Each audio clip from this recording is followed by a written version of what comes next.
Journalist Gustavo Ribeiro joins us from the Brazilian capital, Brasilia. Gustavo, thank you so much for your time. When I read this, I thought, how is this possible?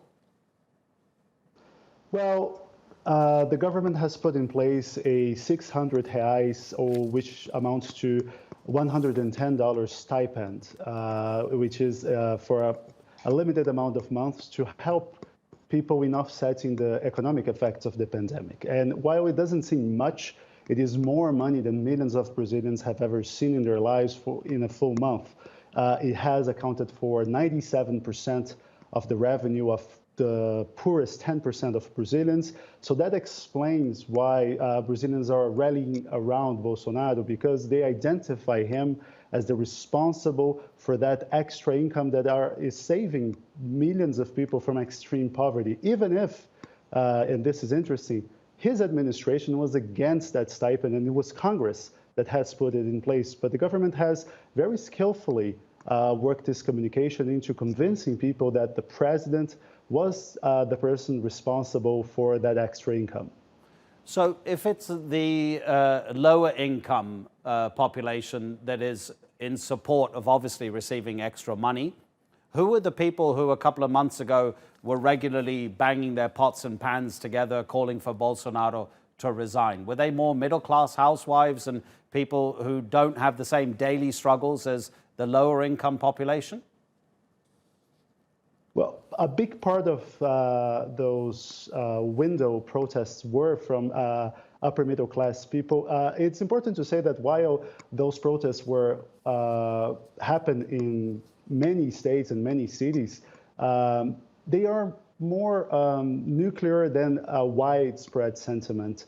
And this emergency aid has, for instance, helped Bolsonaro increase his popularity in areas and with demographics that have resisted to supporting him in the past, like the Northeast, which is the second most populated region in Brazil and the poorest one in the country, and among less educated and lower income voters. He is, however, losing some support among the business class, which was overwhelmingly pro-Bolsonaro just a year and a half ago.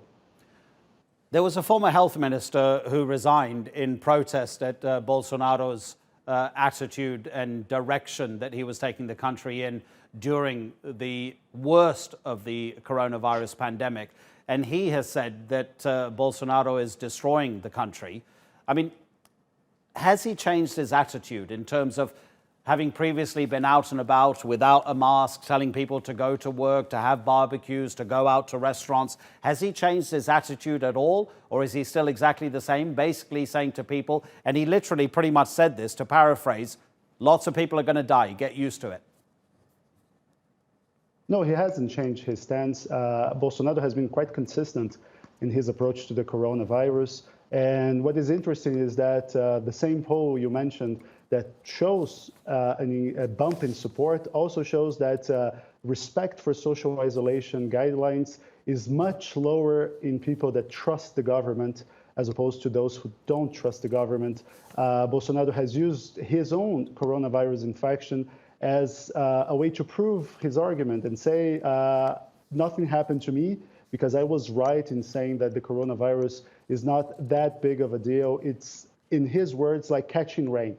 It will be very severe for some few folks, but most people will just weather it off.